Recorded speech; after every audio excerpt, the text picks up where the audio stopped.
We've observed for some time that hearing loss seems to be associated with dementia, with studies going back decades showing this relationship. And at the same time, this is a difficult relationship to decouple because dementia is something we see later in life, as is hearing loss. It is one of the good examples of the often overused phrase, correlation does not equal causation, because we can already identify a potential clear third factor, getting older.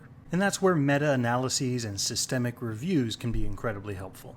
This systemic review from 2017, for example, looked at 17 different studies and found that even when correcting for other factors, things like cardiovascular risk, we still see this relationship. And this last study from just April 2023, I think, is really cool, because they looked at older adults with hearing loss that both did and did not use hearing aids. What they found was the adults that used hearing aids did not develop dementia the same way as the group of adults that did not. And this was observed for multiple kinds of dementia, so not just Alzheimer's, but also vascular and non-vascular dementias. Now, importantly, some of the risk was due to reductions in things like depression and social isolation and loneliness as a result of having the hearing aids. But that in no way accounted for the entire risk proportion they observed in the hearing loss, no hearing aid group. And they noticed that those in the hearing aid group, even if they did develop dementia, tended to do so a little later in life. Of course, as I've often talked about here on this channel, dementia is a complicated, nuanced disease, and